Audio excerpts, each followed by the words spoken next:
My wife said, "Betrayal, I choose who I spend time with, you don't get a say."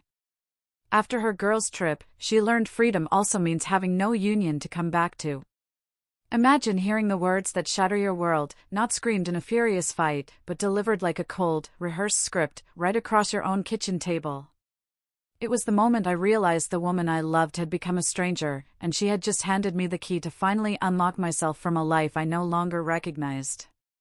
What would you do if your partner told you, point blank, that you had no say in her life? The air in our kitchen that night felt heavy, thick with unspoken truths and the scent of cooling sesame chicken. Olivia sat opposite me, her fork still poised, those familiar sounds of evening fading into a silent hum as she spoke words that would carve a permanent divide between us. "I decide who I spend time with, Ethan. You don't get a say." It wasn't defensive, not angry, not emotional at all. It was chillingly calm, like she'd practiced it 100 times, like some unseen coach had drilled her on every syllable. I remember my own fork clattering softly to my plate, my head nodding slowly, the two words that left my lips feeling foreign, yet utterly certain, your choice. What Olivia didn't know then, what none of her new friends knew, was that I meant it in a way she absolutely wasn't expecting. See, Olivia had changed over the last 4 months. And I'm not talking about a new hairstyle or a sudden interest in pottery. This was a complete personality transplant. The woman I married 7 years ago would have laughed if someone suggested she needed to reclaim her power from me. The woman across the table now was someone I barely recognized. It started subtly, like all these things do. She joined this empowerment circle, claiming it was just a book club with wine. I thought nothing of it. Olivia had always been social, and I never had a problem with her having her own friends. But this group felt different. Their leader was Camilla, mid-30s, divorced twice, no kids, running some vague life-coaching business downtown. Olivia came home from that first meeting buzzing about independence and self-actualization and toxic patterns. I figured it was just new age jargon, the kind of buzzwords people pick up trying to sound enlightened. Then, the meetings went from once a month to twice a week, then 3 times. Suddenly, Olivia was coming home at 11 p.m., smelling faintly of cigarettes and a perfume that absolutely wasn't hers. She'd say they'd lost track of time, then launch into a lecture on boundary setting. I'd ask simple, domestic questions. Should I save you dinner? Do you need anything from the store? And she'd snap back. Stop trying to control my schedule, Ethan. Or, I don't need you managing my life. These weren't answers. They were accusations I couldn't comprehend. One night, I made the mistake of saying I missed spending time with her, suggesting a weekend trip like we used to. She stared at me like I'd just asked her to stop breathing. "That's exactly what Camilla warned us about," she'd said, voice laced with a strange righteousness. "Partners who try to isolate you from your support system." I wasn't trying to isolate her. I was trying to talk to my wife. But apparently, wanting your spouse's attention now qualified as emotional abuse. The empowerment circle had a core group besides Olivia. There was Chloe, who left her husband because he asked her to help pay the mortgage after she quit her job to start a jewelry business that never sold a single piece. Then Sophia, on her 3rd failed engagement, blaming every ex for not supporting her dreams, even though her dreams changed every 6 months. And, of course, Camilla, the ringleader, who collected broken marriages like trophies. I met them once, at a restaurant, because Olivia insisted we have dinner with the group. Camilla dominated the conversation, spouting about women needing to stop dimming their light for men who couldn't handle their brilliance. Chloe nodded like a bobblehead. Sophia chimed in with the greatest hits of ex-bashing, and Olivia just sat there, soaking it all in like it was divine revelation. I tried to engage, to be supportive, but every comment from me was met with condescending smiles. When I mentioned my recent promotion, Camilla cut me off mid-sentence. "That's wonderful," she said, with a smile that didn't quite reach her eyes, "but let's keep the focus on the women tonight." It hit me then, I wasn't invited to participate. I was invited to be judged. After that dinner, Olivia's transformation accelerated. She started dressing differently, for herself, she'd claim, which apparently meant low-cut tops and skirts she'd never worn. She bought new, expensive jewelry, pieces I'd never seen. She stopped texting me during the day, stopped asking about my work, stopped caring about the little routines we'd built over 7 years. When I got home, she'd already be getting ready to leave for another meeting, another girls' night, another empowerment session. I found receipts for bars in her purse, places she swore she'd never been. One night, I finally asked her directly if something was going on, if there was something she needed to tell me. She looked at me with such contempt. "This is what Camilla said would happen," she spat. "You can't handle me being independent, so you're trying to make me feel guilty." I wasn't trying to make her feel guilty. I was trying to understand why my wife was becoming a stranger. But in her mind, poisoned by Camilla's rhetoric, every question was an attack. Every concern was control. Every attempt to connect was me trying to clip her newfound wings. Here's what I learned during those 4 months, and maybe you've experienced this too. If you've ever watched someone you love get pulled into something toxic, the red flags weren't just the late nights or the new clothes or even the bar receipts. The real warning sign was how she started rewriting our history. Suddenly, our 7 years together became a narrative of oppression she needed to escape. Date nights we'd enjoyed became examples of me controlling her time. Decisions we'd made together became proof I'd manipulated her. Our entire marriage was filtered through Camilla's lens until nothing good remained. That night in the kitchen, when she told me I didn't get a say, something inside me finally snapped. I'd spent 4 months trying to understand, to adapt, to save something she was actively destroying. I'd made excuses for the late nights, the distant behavior, the way she spoke to me like I was her enemy instead of her partner. But sitting there, watching her eat cold Chinese food with the same hand that used to reach for mine across tables, I realized I was done fighting for someone who didn't want to be fought for. So when I said, "Your choice," I meant it completely.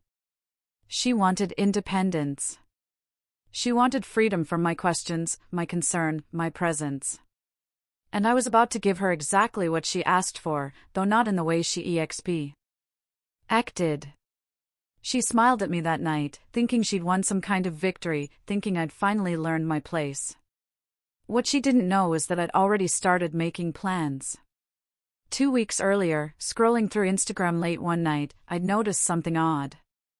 Olivia had posted a story, geotagged at Riley's bar downtown, at 1:45 a.m. The timestamp was clear, the location was clear, and the lie she told me that night was clear, too. She texted me at midnight saying she was watching movies at Chloe's apartment and heading to bed soon. I took a screenshot, saved it to a folder on my laptop, and started paying closer attention. Over the next 2 weeks, I documented everything, Instagram stories at clubs while she texted me about quiet nights in. Credit card charges for lingerie she never wore around me. Her wedding ring sitting in the bathroom drawer more nights than it was on her finger. Every lie had a timestamp, a receipt, a digital footprint she was too careless to hide. The Thursday night before our kitchen conversation, I'd gone to Riley's bar myself. I sat in a dark corner, ordered a beer I barely touched, and watched. Olivia walked in around 10:30 with Camilla, Chloe, and Sophia. All of them dressed for a nightclub, not any kind of empowerment meeting. I watched Camilla lead them to a booth where 2 guys were already waiting. I watched my wife slide into the seat next to a man, Liam, who immediately put his arm around her shoulders. She laughed at something he said, touched his arm, leaned into him like she'd known him for years. Her wedding ring was noticeably absent. I didn't cause a scene. Didn't confront her. Didn't even let her see me. I took 3 photos on my phone, finished my beer, and left. The evidence spoke louder than any argument I could have made. So, when she sat across from me that night and declared her independence, I already knew exactly what that independence looked like. I already knew I deserved better than being treated like a villain in my own marriage. Olivia wanted freedom, and I was about to show her what true freedom actually costs. This is where most people make their critical mistake. They keep trying to save something the other person is actively destroying. Notice how I didn't argue or beg. I documented and prepared. When someone shows you who they are through actions while hiding behind empowerment language, believe the actions, not the words. The thing about watching your marriage die is that nobody tells you how quiet it gets. Olivia stopped asking where I was going when I left the house early on Saturday mornings. Stopped caring when I came home late from work. Stopped noticing that I'd moved my clothes into the guest bedroom. She was too busy planning her girls' weekend to Duluth, too excited about her newfound freedom to realize I'd already given her all the space she'd ever need. She announced the trip on a Monday evening, barely looking up from her phone. Camilla's organizing a wellness retreat in Duluth next weekend. Just us girls. Nature and healing and all that. I just nodded, asked when she'd be back, told her to have fun. She seemed almost disappointed that I didn't object, like she'd prepared an entire speech about her right to go, and I'd stolen her moment by not caring. What she didn't know was that I'd already made a decision. The week before the Duluth trip, I noticed she'd bought new luggage, expensive stuff, the kind you buy when you want to impress someone. She'd also purchased outfits I'd never seen, tags still attached, hanging in the back of her closet like secrets. I watched her pack on Friday morning before she left for work, watched her fold clothes that cost more than our monthly grocery bill, watched her tuck away jewelry that hadn't come from me. She left her wedding ring on the bathroom counter that morning, just sitting there next to her makeup bag like an accessory she decided didn't match her outfit. I took a photo of it. Added it to the folder on my laptop that had grown thick with evidence over the past month. That Friday afternoon, after Olivia had already left for Duluth with her friends, I did something I'd been planning for 2 weeks. I called Arthur Finch, a divorce attorney someone at work had recommended months ago when I first started noticing the changes but hadn't wanted to admit what they meant. I sent him everything I'd collected, every screenshot, every receipt, every photo. He called me back within an hour. "This is one of the clearest cases I've seen," he said, his voice matter-of-fact but not unkind. "If you're serious about this, we can move fast." I told him I was serious. Told him I wanted to file on Monday morning. Told him I was done being someone's safety net while they practiced their high-wire act without consequences. Arthur walked me through everything I needed to do over the weekend, move half the money from our joint accounts into a new account in my name only. Pack my essential belongings. Prepare to leave the house we'd called home for 7 years. Document everything one last time. I spent Saturday doing exactly that, methodically dismantling 7 years of shared life with the same careful attention Olivia had used to destroy our marriage. But the confirmation I needed, the final piece that erased any remaining doubt, came Saturday night around 11 p.m. My phone rang from a number I didn't recognize. I almost didn't answer, but something made me pick up. The voice on the other end was male, slurred slightly with alcohol, genuinely confused. "Hey man, is this Ethan?" he asked, and my stomach dropped. "Yeah, who's this?" "Look, I don't want any trouble, but I'm at this bar in Duluth, and there's this woman here, Olivia. She's been all over my buddy Liam all night, and she told him she's separated from her husband. But then I saw wedding photos on her Facebook, and I don't know. It felt wrong, man." I thanked him, hung up, and sat in the silence of my home office for a long, long time. This stranger, this guy who owed me absolutely nothing, had more integrity than my own wife. He didn't have to make that call. Didn't have to tell me the truth. But he gave it to me anyway because he recognized something was fundamentally wrong. This wasn't a mistake or a misunderstanding or a moment of weakness. This was my wife, in another city, without her wedding ring, telling strangers she was single, living a completely different life than the one she'd promised me 7 years ago. The guy on the phone had confirmed what I already knew but hadn't wanted to fully accept. Our marriage wasn't struggling, it was already over. I'd just been the last one to admit it. Sunday morning, I finalized everything with Arthur. He'd have the initial paperwork ready by Monday afternoon. I spent the rest of Sunday moving money, packing my truck with 2 suitcases of essential belongings, and preparing the letter I'd leave for Olivia. No long explanations, no Oceanal appeals, just cold facts delivered with the same tone she'd used when telling me I didn't get a say in her life. Olivia came back from Duluth late Sunday night, glowing and relaxed, immediately posting photos of lakes and hiking trails that I knew were performances, because I'd already heard the truth about what her weekend actually involved. She walked into our bedroom, noticed I wasn't there, and didn't even come looking for me. That absence of curiosity, that complete lack of concern for where her husband might be, told me everything I needed to know about where I ranked in her priorities. Monday morning, I went to work early, met with Arthur at 7 o'clock, and signed everything. He warned me this would get ugly, that Olivia would likely try to paint me as the villain, that her friends would rally around her and create a narrative where I was the controlling husband who couldn't handle a strong, independent woman. I told him I didn't care about the narrative. I cared about the truth, and I had mountains of evidence to prove what the truth actually was. I spent that entire day at work in a fog, going through the motions, attending meetings where I heard nothing, responding to emails I'd have no memory of writing. My boss, David, noticed something was off, asked if I needed to take some time, but I told him I was fine. I wasn't fine, but I was determined. And sometimes, determination carries you through when nothing else can. That evening, I came home before Olivia got back from whatever empowerment session she was attending. I took off my wedding ring for the first time in 7 years. Felt how light my hand suddenly was. How strange it looked without that band of gold that had marked me as someone's husband. I placed the ring on top of an envelope I'd prepared. A handwritten letter that said everything I needed to say without giving her the satisfaction of a face-to-face confrontation where she could twist my words or play the victim. The letter was simple: you wanted independence.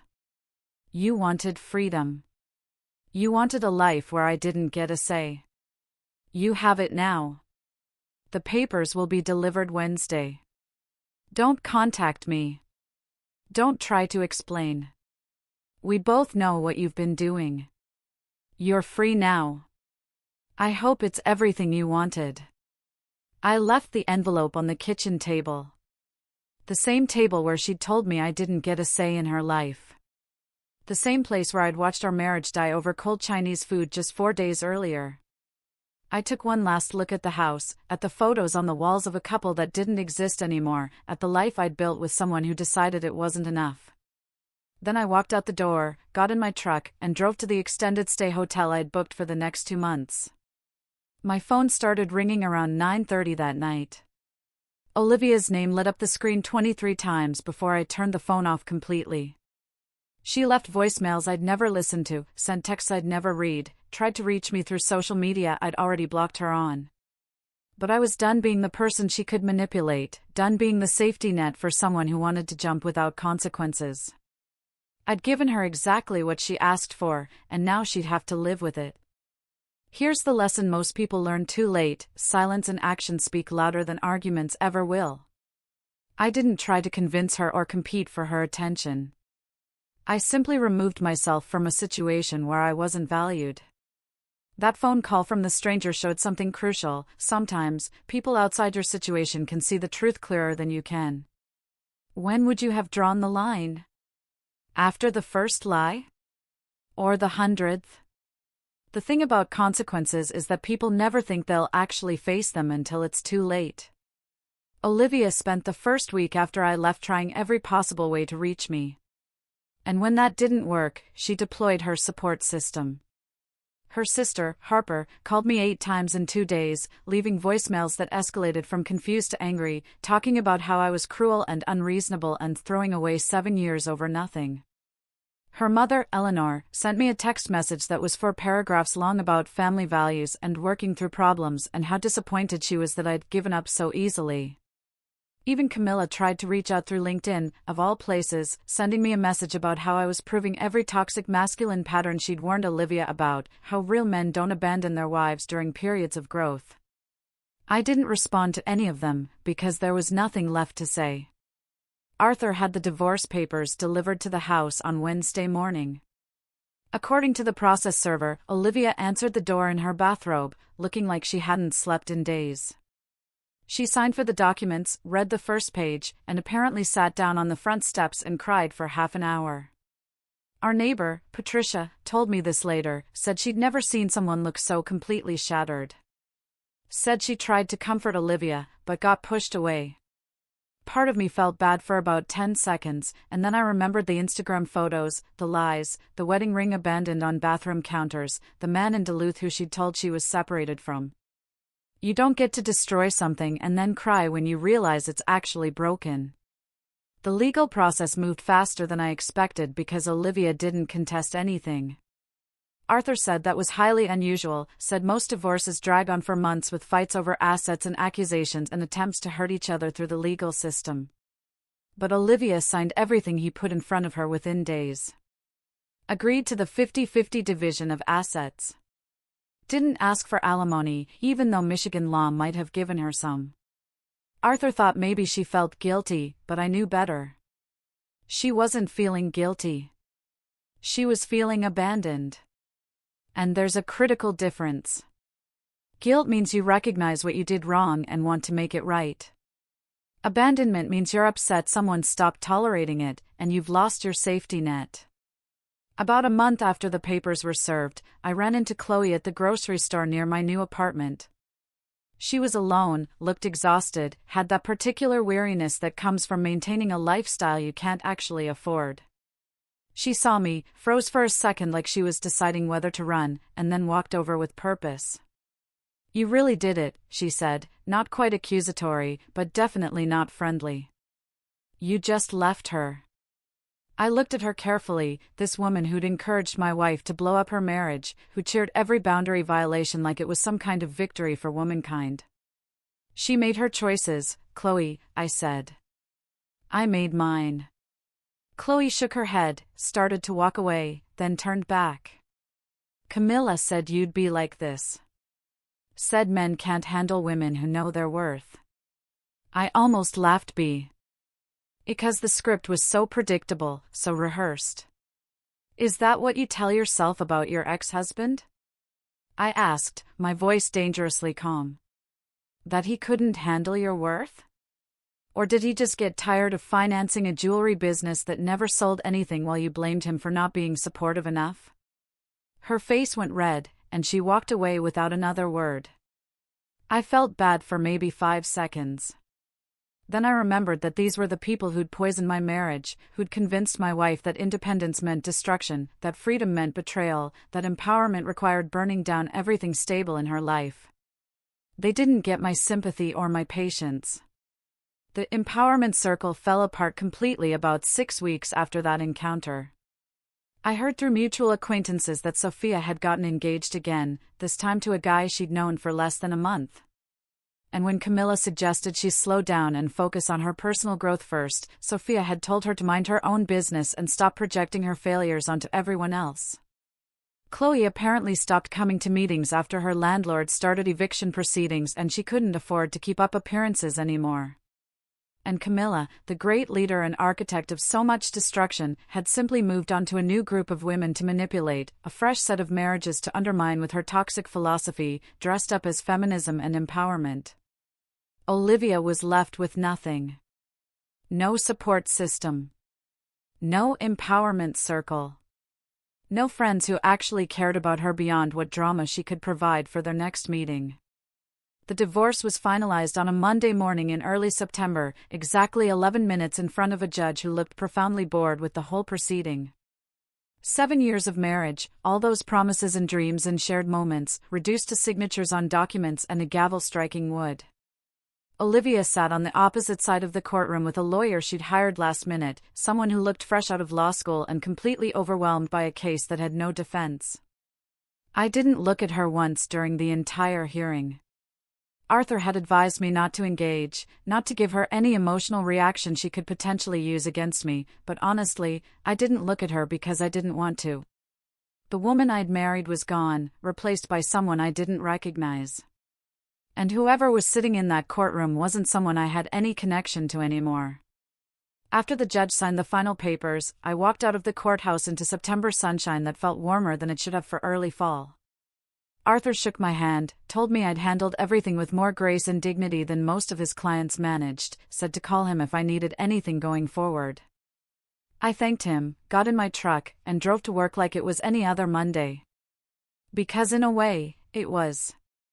Life doesn't stop for your grief or your relief or whatever complicated mix of emotions comes with ending a marriage that should have lasted forever but couldn't survive someone's need to destroy it. Olivia tried one more time about 2 weeks after the divorce was final. She showed up at my apartment on a Saturday morning, looking smaller somehow, wearing clothes I recognized from years ago, back when she was still the person I'd married. She asked if we could talk, said she'd made terrible mistakes, said she understood now what she'd lost, and wanted a chance to explain. I stood in my doorway and looked at this woman who'd once been my whole world, who I'd have done anything for, who I'd built a life with that she'd dismantled piece by piece. "I forgive you, Olivia," I said, my voice steady, though my heart ached. "I really do. But forgiveness isn't reconciliation. You made choices, and those choices have consequences, and I'm not one of those consequences you get to undo." She started crying then, the kind of deep sobs that shake your whole body. Asked me if there was any chance, any possibility that we could try again, that she could prove she'd changed. I shook my head slowly, feeling sad, but also certain. "I hope you find what you're looking for. I hope you build a life that makes you happy. But that life isn't going to include me." She left without another word, and I watched her walk to her car, get in, sit there for a minute with her head on the steering wheel, and then finally drive away. I felt genuinely sad for what we'd lost, for the future we'd planned that would never happen. But I didn't feel even a trace of regret for letting it go. You can't save someone who's determined to drown. And you shouldn't set yourself on fire to keep someone else warm. Those aren't just sayings. They're survival strategies for situations exactly like this. About 6 months after the divorce was finalized, I got the promotion at work that I'd been working toward for 2 years. David pulled me into his office, told me he'd noticed a significant change in my focus and energy, said I seemed more driven, more present, more engaged with my work than I'd been in a long time. I didn't tell him it was because I wasn't spending all my emotional energy trying to fix a marriage that was already dead. Wasn't walking on eggshells around someone who treated every concern like an attack. Wasn't constantly wondering what lie I'd discover next. I just thanked him, accepted the new position, and kept moving forward. I started dating again eventually. Nothing serious at first, just coffee with interesting people who didn't come with empowerment circles or toxic friends or a philosophy that independence meant destroying anyone who cared about you. It was strange at first, learning to trust again, learning to recognize red flags earlier, learning that not everyone would use therapy language as a weapon or rewrite history to cast themselves as victims. I ran into Olivia one final time about 14 months after the divorce, at a Target on a random weekday afternoon. We made eye contact across the home goods aisle. Both of us frozen for just a second, and then we both nodded slightly and kept walking in opposite directions. There was nothing left to say. No closure that needed finding. No wounds that required reopening. We'd been married once, built a life together once, and now we weren't and hadn't. And that was the complete story.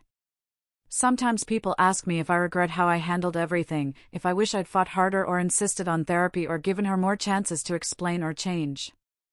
I tell them the same thing every time. She told me I didn't get a say in her life, so I gave her exactly what she asked for. Freedom works both ways, and independence means living with your choices without expecting someone else to catch you when those choices lead to consequences. She wanted a life without me questioning her, without me caring where she was or who she was with, without me being part of her decisions. I gave her that gift completely. Turns out, it wasn't quite the empowerment she'd imagined when Camilla was feeding her those lines about reclaiming her power. This story teaches us something crucial about modern relationships that nobody wants to admit. Love without respect is just emotional hostage-taking. And empowerment that requires destroying your support system isn't empowerment at all, it's just manipulation with better branding. The real lesson here isn't about revenge or proving a point. It's about knowing you're worth enough to walk away when someone shows you they don't value what you bring. Sometimes the strongest thing you can do is stop fighting for someone who's already given up on you. And the best outcome isn't reconciliation. It's building a better life without the person who treated your partnership like a prison they needed to escape from. What do you think about this story? Do you think I handled it the right way, or would you have done something different? Let me know in the comments below, and don't forget to like and subscribe for more real-life stories like this.